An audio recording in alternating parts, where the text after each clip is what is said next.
Tuh, Ini Menko Polhukam begitu. penyidikan, ini Menko penyidikan, Polhukam ya. ngomong, Penyidikan ini gak ada keadilan. wajib. Ini keadilan Gak ada publik. kewajiban Ini penyidik keadilan melaporkan. publik. Gak ada.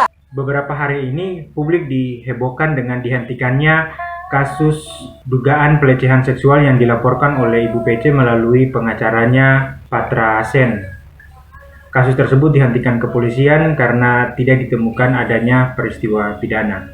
Memang dalam dunia beracara, laporan polisi dihentikan oleh penyidik itu hal yang biasa karena penyidik dengan kerja yang maksimal menemukan bahwa ternyata tidak ada alat bukti yang cukup untuk kasus tersebut dilanjutkan. Artinya memang tidak ada peristiwa pidana di situ.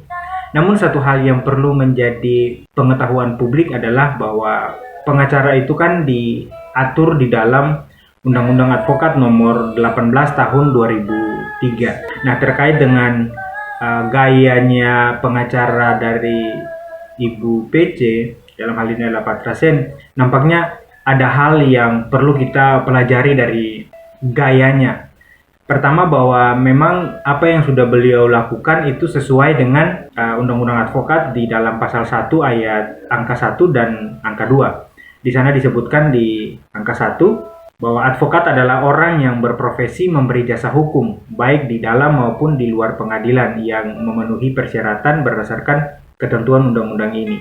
Angka 2 disebutkan jasa hukum adalah jasa yang diberikan advokat berupa memberi konsultasi hukum, bantuan hukum, menjalankan kuasa, mewakili, mendampingi, membela, dan melakukan tindakan hukum lain untuk kepentingan klien.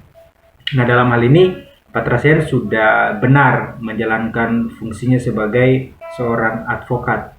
Tetapi nampaknya dia terlalu dalam masuk ke dalam pengaduan dari Ibu PC itu sendiri, sehingga apa yang disampaikan dalam penyampaiannya di publik terutama lebih bersifat emosional daripada aspek penalaran hukum yang kritis. Meskipun memang dalam argumentasinya sedikit dibumbuhi dengan ilmu pengetahuan yang dia dapat di Essex University di Inggris, meskipun juga publik meragukan apakah dia benar-benar lulusan Essex Inggris atau tidak, karena namanya lulusan Essex University pasti berkualitas, bukan kaleng-kaleng.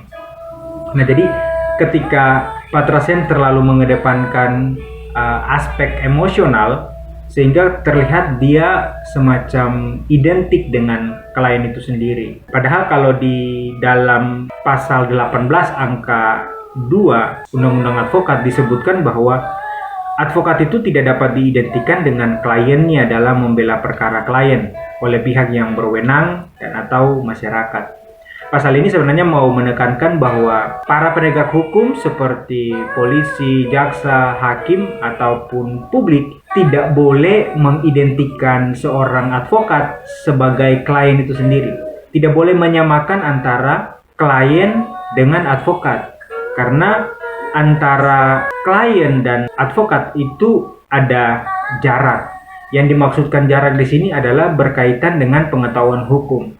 Klien yang datang mengadu umumnya merupakan orang yang awam di bidang hukum, sementara advokat adalah orang yang paham hukum. Oleh karena itu, ketika didatangi oleh seorang klien, advokat itu harus menjalankan fungsinya sebagaimana diatur di dalam Undang-Undang Advokat ini.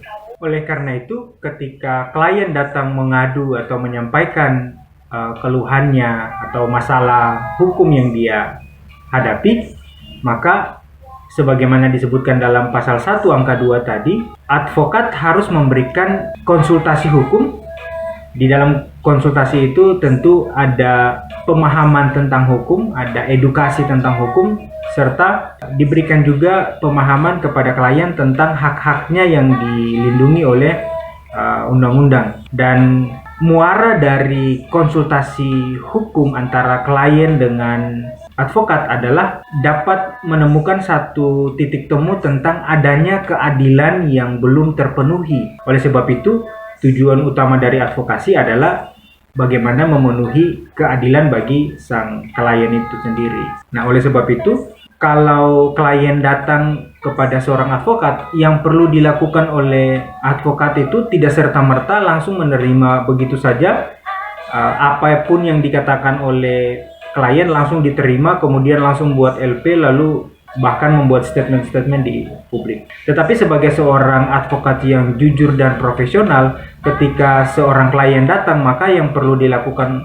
oleh advokat adalah pertama mendengar secara teliti, secara saksama apapun yang dikeluhkan atau yang diadukan oleh klien. Setelah itu, advokat perlu melakukan analisis terhadap pengaduan klien tadi, termasuk membuat kronologis supaya dengan kronologis aduan itu bisa mendapat suatu runutan peristiwa yang runut, yang nyambung satu sama lain.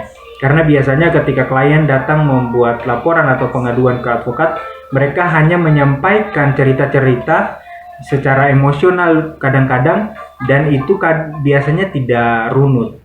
Nah, dengan membuat kronologis, maka advokat akan menemukan suatu rangkaian cerita yang berurutan, termasuk dapat mengetahui siapa pelaku atau orang atau badan yang diadukan oleh si klien tadi, sehingga kemudian menjadi jelas peristiwa pidana apa yang mau diadvokasi bagi keadilan klien ini.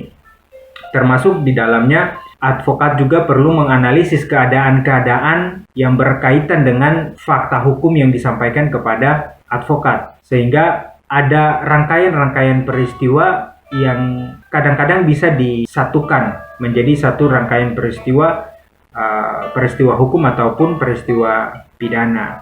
Nah, setelah melakukan itu, kemudian advokat perlu mencari dan menemukan norma hukum apa yang berhubungan dengan fakta hukum atau peristiwa pidana yang disampaikan oleh klien.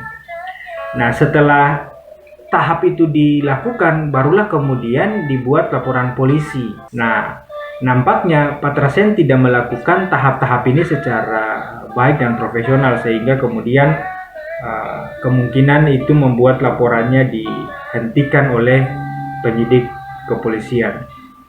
Nah, ini yang kemudian membuat publik berspekulasi ke mana-mana gitu. Jangan-jangan Patra ini tidak punya kompetensi beracara yang baik. Poin penting yang mau saya sampaikan di sini adalah orientasi seorang advokat bukanlah amplop coklat, juga bukan soal kalah atau menang di pengadilan. Orientasi seorang advokat adalah terpenuhinya keadilan bagi klien sebagaimana diatur dalam hukum yang bermoral.